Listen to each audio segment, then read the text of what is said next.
नमस्कार, बहुत स्वागत है आप सभी का। आपके साथ मैं हूं पूजा कवियागोमा। आज हम बात करेंगे आदिवासियों पर दांव, बीजेपी पर वार। दरअसल मुख्यमंत्री हेमंत सोरेन ने मंगलवार को कोडरमा से खतियान जोहार यात्रा के दूसरे चरण की शुरुआत की। कोडरमा में खतियान यात्रा को संबोधित करते हुए उन्होंने झारखंड के मूल निवासियों और उनके अधिकारों की जमकर पैरवी की। मुख्यमंत्री ने कहा कि बिहार में बिहारी, उड़ीसा में उड़िया, बंगाल में बंगाली राज करता है, लेकिन झारखंड में छत्तीसगढ़िया राज कर रहा था। अब समय आ गया है कि झारखंड पर सिर्फ और सिर्फ एक झारखंडी ही राज करेगा।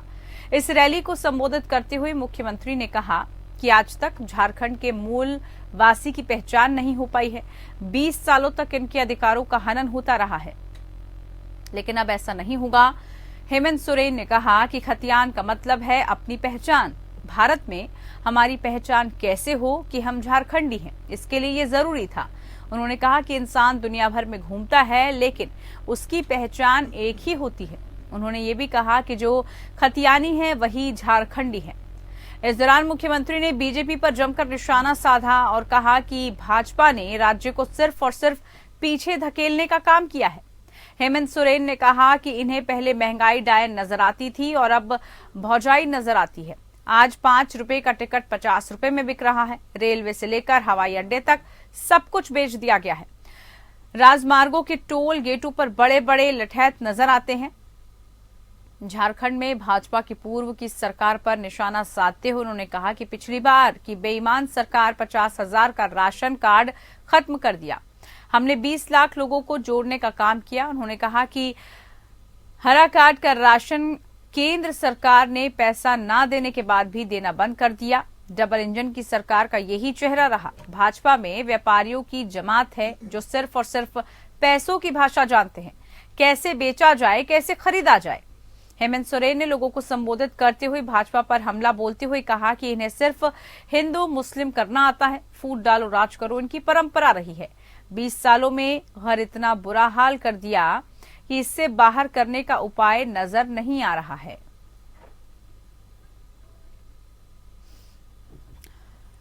तो देखिए, लगातार निशाना साधते हुए नजर आए मुख्यमंत्री हेमंत सोरेन, लेकिन इस बीच उन्होंने क्या कुछ कहा और किस तरह से बीजेपी को निशाने पर लिया, आपको सुना देते हैं। आज तक यहां पर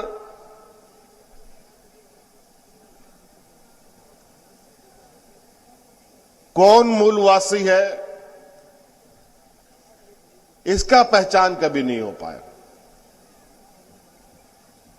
और यही वजह है कि जो यहां के मूलवासी लोग हैं, इन मूलवासी लोगों के हक अधिकार की विगत 20 वर्षों तक इनके अधिकारों की लूट खसोट होती रही है। खतियानी जोहार का मतलब अपना पहचान। हमारे विपक्ष जो दुनिया की सबसे बड़ी राजनीतिक दल अपने आप को कहती है, भारतीय जनता पार्टी, इन लोगों ने 20 वर्षों में 18 वर्ष से भी अधिक साल चलाया।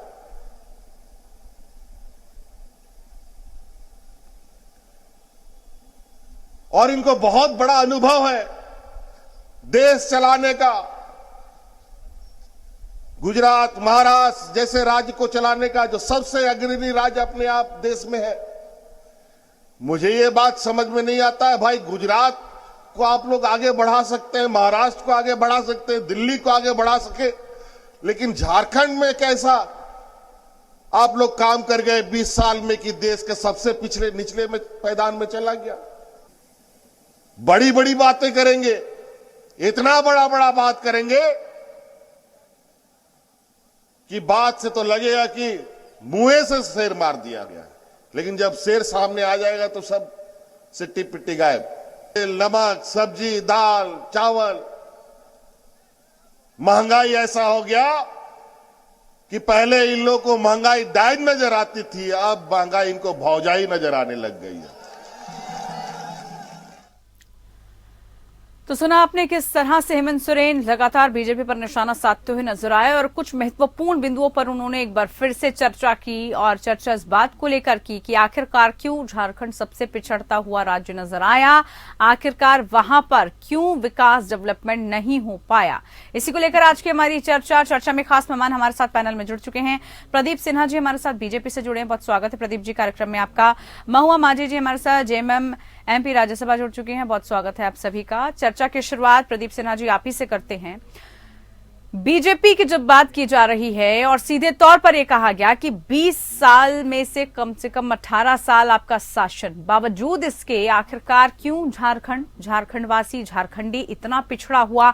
हर एक मुद्दे पर जब बात की जाती है तो विकास के मॉड्यूल को आप अलग अलग राज्यों की तरफ ले जाते हैं, लेकिन झारखंड आखिरकार क्यों इतना पिछड़ा और क्या इस तरह के पिछड़ेपन की वजह से वहां के लोगों के साथ ये बहुत बड़ा दुर्व्यवहार नहीं किया गया?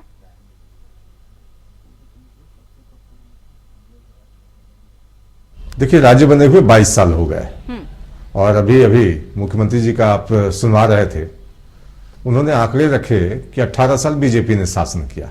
मैं समझता हूं कि मुख्यमंत्री पद पर बैठे हुए व्यक्ति को कम से कम आंकड़े तो दुरुस्त रखने चाहिए, क्योंकि 3 साल से अभी झारखंड मुक्ति मोर्चा कांग्रेस आरजेडी की सरकार चल रही है। इसके पहले भी 2011 में हेमंत सोरेन 1.5 साल तक मुख्यमंत्री रहे।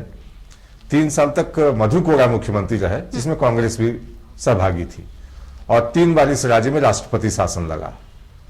कमोबेश 7 साल इन लोगों का शासन रहा है। ठीक है, 15 साल तक हम लोगों ने शासन किया इस राज्य पर, लेकिन जनता के सहयोग से किया। कोई पिछले दरवाजे से आकर हम नहीं बैठे वहां। और जहां तक प्रश्न है डेवलपमेंट पर, अगर ये सवाल कर रहे हैं कि गुजरात और महाराष्ट्र कैसे आगे बढ़ गया, तो गुजरात और महाराष्ट्र में अभी जो वर्तमान सरकार झारखंड में कर रही है, क्या उस तरह का माहौल है? जब मुख्यमंत्री स्वयं संलिप्त हो कि अपने लोगों को किस तरह से जल्दी पैसा कमाने में उनका हम सहयोग करें, अवैध तरीके से, जायज तरीके से नहीं, अवैध तरीके से। और जो संथाल परगना के क्षेत्र में जिस तरह से खदानों को लुटाने की कार्रवाई की गई, एक तरफ तो ये कहते हैं हम जल जंगल जमीन के रखवाले हैं, दूसरी तरफ अगर जमीन लूट रहे हैं, खदान के माध्यम से मिनरल्स लूटे जा रहे हैं, तो मुख्यमंत्री चुप्पी साध लेते हैं। बहुत सिलेक्टिव है इस मामले पर। और जहां तक प्रश्न है कि डेवलपमेंट का, भारतीय जनता पार्टी की जब सरकार रही, हम लोगों ने कोशिश की कि क्षेत्र का सर्वांगीण विकास हो। सिर्फ रांची में ही नहीं, जमशेदपुर नहीं, धनबाद नहीं, बल्कि दूसरे क्षेत्रों में भी अगर रोजगार मिले लोगों को, इसके लिए प्रयास किया गया था कि ArcelorMittal कंपनी लगाने के लिए तैयार थी।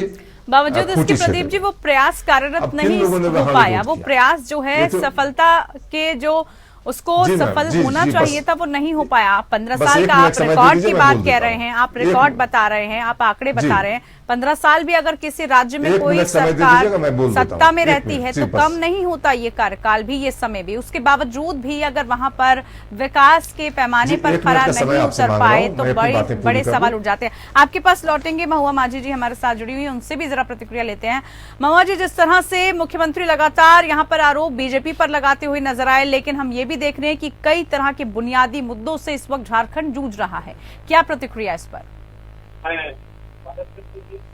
महुआ जी, आवाज मिल रही है आपको मेरी? जी, मैं कार्यक्रम में हूँ तो मैं थोड़ी देर में। जी, आप कुछ समय बाद जुड़ेंगी। चलिए, शायद व्यस्तता के कारण उन्होंने कहा कि किसी कार्यक्रम में फिर से उनसे जुड़ने की कोशिश करेंगे कि आखिरकार अब जब सरकार उनकी है तो आखिरकार उनकी किस तरह से भागीदारी है, वो कितना खतियान से जुड़ा मुद्दा हो या फिर अन्य बुनियादी मुद्दे हैं, उनको लेकर क्या कुछ कदम उठाया जा रहा है। चलिए, हीरालाल मांझी जी हमारे साथ जुड़ चुकी हैं जेएमएम की तरफ से। हीरालाल जी, बहुत स्वागत है आपका। जिस तरह से मुख्यमंत्री ने आरोप बीजेपी पर लगाया, बीजेपी की प्रतिक्रिया हम सुन रहे थे, वो कह रहे कि अब तो आपकी सरकार है, अब तो आपकी सत्ता है, आप क्या कर रहे हैं झारखंड वासियों के लिए? आखिरकार झारखंडी क्यों वहां पर काम नहीं कर पा रहा है और विकास के पैमाने पर इतना क्यों पिछड़ रहा है झारखंड?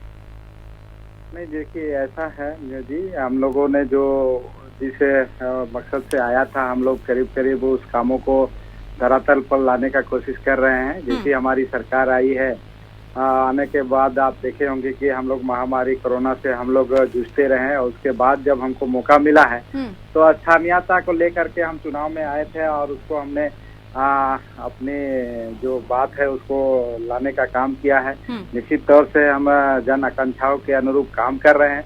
और भारतीय जनता पार्टी की जहां तक बात है, वो तो जब से राज्य अलग हुआ और अधिकतर साल, मैं समझता हूं कि 17 साल तक लगभग इस राज्य में सरकार चलाने का काम किया। और 17 सालों का अगर 17 भी उपलब्धि गिना दे तो मैं मानूंगा कि हाँ, बीजेपी कुछ काम किया है। केवल मुंह में बोलना और ऐसे लोगों पर आरोप लगाना, आपको इसीलिए सत्ता फिर सौंपी गई ना। अगर आप उसके बावजूद भी पिछली सरकारों पर अगर आप ये कहेंगे कि उन्होंने क्या किया, आप तो जब जनता जनार्दन ने आपका चुनाव किया, आपको चुना, तो उसके बाद दायित्व आपका बन जाता है, जिम्मेदारियां आपकी बन जाती है। आप कह रहे हैं कि विकास कई पैमानों पर किया गया, बावजूद इसके अभी तक भी सूचना आयुक्तों के सभी पद तकरीबन 2-2.5 साल हो गए हैं, खाली पड़े हैं। कई ऐसे मुद्दे हैं जिनको लेकर अभी तक भी काम नहीं किया गया है, आधे से ज्यादा कार्यकाल गुजर गया। इसमें कई प्रक्रियाएं होती है जिसको लेकर सबसे बड़ी बात है कि नियोजन को लेकर के जो स्थानीय नीति वाली बात है, उसको हमने परिवर्तन करने का काम किया। जैसे ही इस पर प्रक्रिया शुरू हो जाती है, हम लोग आगे भी इसका शुरू कर देंगे। जो नियोजन है उसको हम लोग नियुक्ति करना शुरू कर देंगे। लेकिन भारतीय जनता पार्टी ने 15-17 साल जो है सरकार में रहे और राज्य के लिए क्या किए वो तो अपना कुछ दिखा नहीं रहे हैं, बता नहीं पा रहे हैं। और हमारी सरकार को जो है अभी कहीं ना कहीं आरोप प्रत्यारोप पर लगे हुए हैं। हमारी जो मंशा है और जो हम जनहित के लिए जिस मकसद से आए हैं उसको हम पूरा करते जा रहे हैं। हाँ, इसमें कहीं किसी तरह की बात नहीं है। जो खतियान आधारित स्थानीय नीति परिवर्तन की बात हो या हम और पुरानी पेंशन को लागू करने की बात हो, आंगनबाड़ी सेविका से या पारा टीचर की मुद्दा हो, हम कई मुद्दे को हमने सॉल्व किया है, ऐसा नहीं है। ठीक है हीरालाल जी, आप कह रहे हैं कि कई मुद्दों को लेकर समाधान निकाला जा रहा है।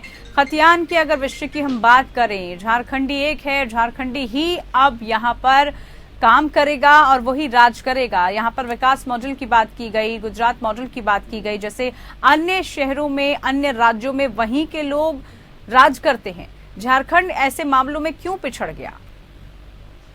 देखिए, ऐसा है, जब से मैंने बताया ना कि जो पूर्ववर्ती सरकार जो है सिर्फ अपने पार्टी को बढ़ाने के लिए काम किए हैं, सर राजहित में कोई काम नहीं किए, इसलिए आज झारखंड की ये गति है। लेकिन अब हमारी सरकार है, हम लोग जनहित को, भावना को देखते हैं और राज्य में जो भौगोलिक स्थिति है इसको कैसे ले जाएंगे उस पर हम लोग का काम कर रहे हैं। और निश्चित तौर से हमें लगता है जो हमारे पास समय है उसको कुछ ना कुछ देखने को मिलेगा। ठीक है, कहीं प्रदीप सिन्हा जी, बीजेपी पर तमाम आरोप यहाँ पर कि इतने साल रहने के बावजूद भी विकास नहीं करवा पाए और इसी का खामियाजा आने वाली सरकारों को भुगतना पड़ रहा है, क्योंकि जो काम पुरानी सरकारों को करने चाहिए थे वो नहीं करवा पाई, इसीलिए उन गड्ढों को भरने में ही वो लगे हुए हैं। आगे पाइपलाइन में जो पेंडिंग काम थे सिर्फ उन्हीं को फुलफिल किया जा रहा है, अभी उन्हीं को भरने की कोशिशों में वो लगे हुए हैं।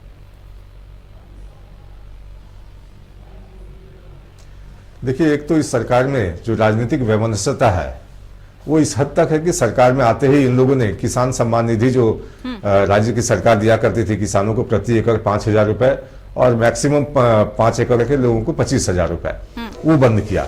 उसके अलावा एक नियोजन नीति बनाई थी रघुवर दास की सरकार ने और उसके तहत एम्प्लॉयमेंट भी मिल रहा था लोगों को। आते ही उसको भी खारिज किया, अपनी नई नीति लाए, अभी 1 महीना पहले कोर्ट ने खारिज कर दिया। तो कहीं ना कहीं जो विद्वेष फैलाने की इनके द्वारा कोशिश की जा रही है, भेदभाव बच्चों में किया जा रहा है कि कौन राज्य के बाहर से पढ़ा है, कौन राज्य के अंदर पढ़ा है, उस आधार पर आप यह तय करने की कोशिश कर रहे हैं कि कौन आवेदन करने के योग्य है, कौन आवेदन नहीं कर सकता है। तो एक तो मैं ये कहना चाहूंगा कि कम से कम अपने नजर से वो चश्मा हटाइए बाहरी भीतरी का, सबको एक साथ लेकर चलने की कोशिश कीजिए। क्योंकि राज्य के सभी लोगों ने जब आपको वोट दिया तो राज्य के लोगों ने ये नहीं देखा कि हम झारखंड मुक्ति मोर्चा को सोच को वोट दे रहे हैं जो बाहरी भीतरी में फर्क करती है।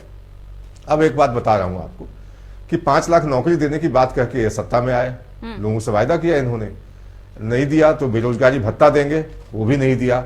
उसके अलावे जिस तरह से आज भ्रष्टाचार के कारण इस सरकार खुद में घिरी हुई है, पंकज मिश्रा को आज तक मुख्यमंत्री ने अपने जनप्रतिनिधि के होने के नाते उनको हटाया क्यों नहीं? आज भी पंकज मिश्रा विधायक प्रतिनिधि है मुख्यमंत्री का, महीनों से जेल में पड़ा है, लेकिन मुख्यमंत्री उसको नहीं हटाएंगे। इन बातों पर वो चर्चा भी नहीं करना चाहते।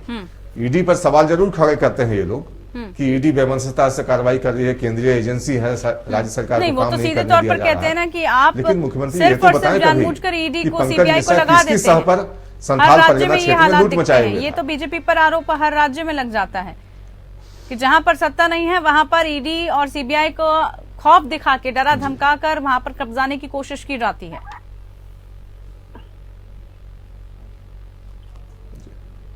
इसका आपके कहने का मतलब हम जबरदस्ती उन राज्यों में भी हस्तक्षेप करें जहां भारतीय जनता पार्टी की सरकार चल रही है, कोई सबूत ना हो तब भी हम उनको पकड़ लें, बैलेंस मेंटेन करने के लिए कि चूंकि जहां पर भाजपा शासित राज्य नहीं है वहां कार्रवाई चल रही है तो बीजेपी वालों को भी पकड़ना है, हमको बैलेंस दिखाना है।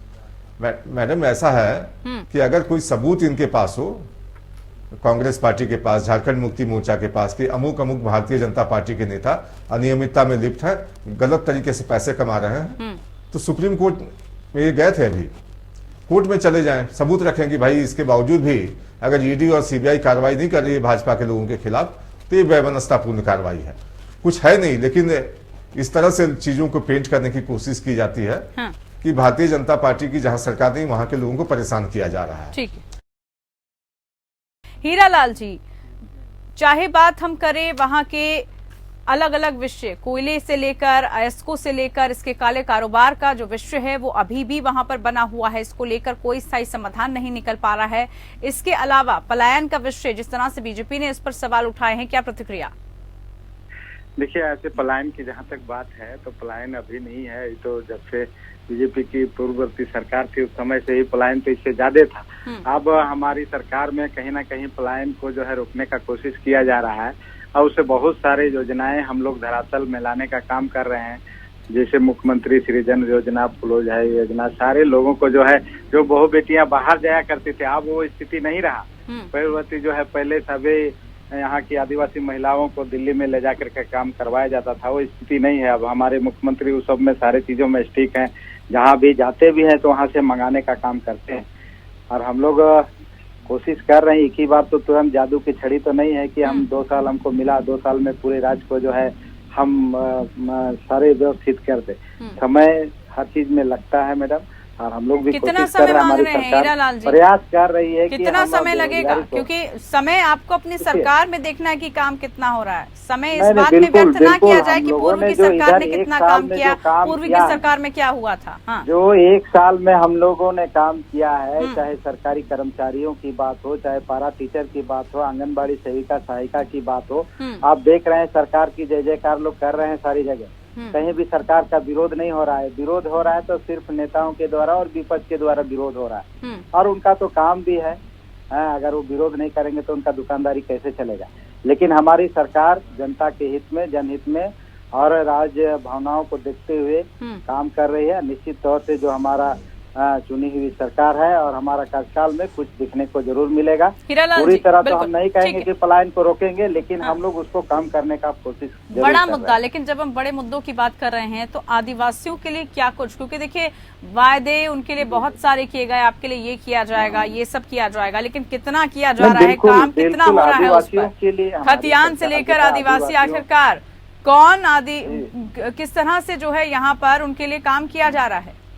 नहीं, बिल्कुल आदिवासियों के लिए हम लोगों ने बहुत सा काम, जैसे अभी हम बताए कि बिरसा हरित क्रांति योजना जो है आदिवासियों के लिए है, और जो हमारी सरकार जो है यहाँ के जो बच्चे हैं, खास करके जो पढ़ाई नहीं करना सक रहे थे, आदिवासी, यहाँ के आदिवासी मूलवासी के जो बच्चे हैं, यहाँ के जो पिछड़ा वर्ग के जो बच्चे हैं, उनको सरकार जो है पढ़ने के लिए विदेशों तक की व्यवस्था कर रही है। पूरी जिम्मेवारी सरकार ली हुई है, कोई भी बच्चा जो है बिना पढ़े नहीं रहेगा। रही बात रोजगार करने की बात है, उस पर भी हम लोग एक मुख्यमंत्री सृजन रोजगार योजना का शुरुआत कर चुके हैं। 25 लाख तक उनको हम लोग सरकार की ओर से जो है उसको ऋण मुहैया करा रहे हैं कि अपना स्वरोजगार करे। उसके बाद नियोजन की जो नीति में जो अभी तक लंबित है उसको जितना जल्दी हो सकता है हम लोग उस पर संशोधन होकर के और नियोजन नीति को भी बनाएंगे तो स्वाभाविक है सारी रिक्तियां फुल हो जाएगी। इसमें कहीं किसी तरह का कोई किंतु परंतु नहीं है। 5 लाख तक जो हमने सरकार योजना नौकरियों की बात की थी, उसको भी हम पूरा करेंगे। लेकिन हीरालाल जी, बिल्कुल देखिए, योजनाएं बहुत लाई जाती हैं, लेकिन उन योजनाओं को अमली जामा कितना पहनाया जाता है, कितना वो अमल में आ पाती हैं, ये जो है जब लोगों से बातचीत की जाती है या जब आंकड़े सामने आते हैं तब पता चल जाता है कि विकास के पैमाने पर, विकास के मॉडल पर कितना वो खरा उतर पा रहा है। बहरहाल प्रदीप जी, बीजेपी पर तो ये आरोप लगाए गए कि इतने साल सरकार में रहने के बावजूद भी कोई विकास नहीं किया, लेकिन आगे के लिए जिस तरह से अभी हमने देखा कि चाईबासा में अमित शाह पहुंचे, उन्होंने लोगों के लिए काफी कुछ उनको संबोधित करते हुए कहा कि ये तमाम योजनाएं लाए जाएंगे, विकास के नए पैमाने, नए मॉडल वहां पर स्थापित किए जाएंगे। किस तरह से आने वाले दिनों में इसको लेकर काम करने की कोशिशें आपकी तरफ से की जाएंगी? देखिए, ऐसा है, हम लोगों ने तो अपनी मैप, देखिए, जहां तक प्रश्न है कि हमारे 15 साल के कार्यकाल पर अगर सवाल उठाए जाते हैं तो मैं झारखंड मुक्ति मोर्चा से इतना ही पूछना चाहूंगा कि क्या राज्य के मतदाता बेवकूफ हैं कि बार बार हम पर विश्वास जताते रहे, वोट के ताकत के माध्यम से ही हम सत्ता में रहे। और जहां तक प्रश्न है इस सरकार के विकास कार्यों का, एक आपको खाका बताना चाहता हूं कि अभी दिसंबर माह तक के आंकड़े हैं कि 40% बजट की राशि मात्र खर्च हो पाई है। आने वाले दिनों में 60% खर्च करने की चुनौती है और जाहिर तौर पर ये कर नहीं पाएंगे। और कहीं ना कहीं वो जो मार्च लूट की एक कहानी का पटकथा लिखी जाती थी पहले, वो सारी वित्तीय अनियमितता अब खुलकर सामने आने जा रही है।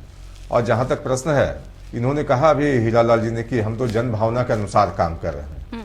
क्या जनभावना यही था कि पंकज मिश्रा खदानों को लूटे और न सिर्फ अपने आकाओं के लिए पैसा जमा करे बल्कि खुद के लिए भी पैसे जमा कर रहा था? अभी तक आपने उसको हटाया क्यों नहीं? मुख्यमंत्री पर दबाव क्यों नहीं बनाया कि उसको चोरी के आरोप में जेल में बंद है, उसको हटाया जाए? और जहां तक आपने कहा कि आदिवासियों के लिए कई योजनाएं चलाई जा रही हैं, सृजन योजना, ये वो आपने बहुत सारे गिनाए। मतलब मुख्यमंत्री ने जाकर सिमडेगा में ही कहा था कि आप लोग अंडा बेचिए, मुर्गी पालिए, इस तरह के बकरी पालिए, ये सारी योजनाएं आदिवासियों के लिए है। अब आदिवासियों को अगर अवसर मिलेगा तो कल्पना सोरेन को इंडस्ट्रियल एरिया में जमीन अलॉट की जाती है। कोई दूसरा आदिवासी इनको नहीं दिखता है कि उसको उद्योगपति हम बनाएं, कुछ मदद करने की आवश्यकता होगा तो सरकारी मदद भी देंगे, वो उद्योगपति बन जाए तो कल्पना सोरेन ही एकमात्र पहली चॉइस होती है इनकी। और जहां तक बात है भारतीय जनता पार्टी की, तो एक बार झारखंड मुक्ति मोर्चा को मैं याद दिलाना चाहता हूं कि 2019 के चुनाव के कैंपेन के दौरान हम पर जो आरोप लगाए आपने भारतीय जनता पार्टी पर, जनता ने आपकी बात पर अक्षरशः विश्वास कर लिया कि भारतीय जनता पार्टी को अगर रिप्लेस करके हम जेएमएम और कांग्रेस के गठबंधन को लाएंगे तो इस राज्य का विकास होगा। लेकिन क्या 3 वर्षों के बाद आज आप ये कहने की स्थिति में हैं कि हम राज्य में एक समरसता का माहौल दे सके हैं, राज्य में कोई बाहरी भीति का झगड़ा ना हो, इन चीजों को लेकर हम सख्त हैं? लेकिन अगर आप इन चीजों के बारे में मौन रहेंगे तो लोग समझना शुरू कर चुके हैं। लोग समझ रहे हैं कि मुख्यमंत्री जबरदस्ती खतियानी जोहार यात्रा में है। खतियान तो लागू हुआ नहीं अभी तक। जो काम इनको करना था विधानसभा से पारित कराने के बाद संकल्प ले लिया होता है इन्होंने और नोटिफिकेशन जारी करके लाभ देना था लोगों को, लेकिन उसको भी इन्होंने केंद्र के पाले में डालने की कोशिश की। महज राजनीति है और इस तरह की स्टंटबाजी जनता भी समझती है कि मुख्यमंत्री लोगों के आंख में धूल झोंकने की कोशिश कर रहे हैं। करना धरना कुछ नहीं है, सिर्फ ढोल बजाना है इनको। ठीक है, चलिए, एक दूसरे पर आरोप प्रत्यारोप का सिलसिला तो ऐसे ही जारी रहेगा, लेकिन विकास कितना हो पाएगा और इन पिछड़े राज्यों में आखिरकार कैसे और कब तक जो उनके मूल निवासी हैं, जो आदिवासी हैं, जो स्थानीय निवासी हैं, उनके लिए क्या कुछ मदद दी जाएगी, वो देखना होगा। बहुत शुक्रिया आप खास मेहमानों का, आप हमारे साथ जुड़े। फिलहाल के लिए खास पेशकश में इतना ही। नमस्कार।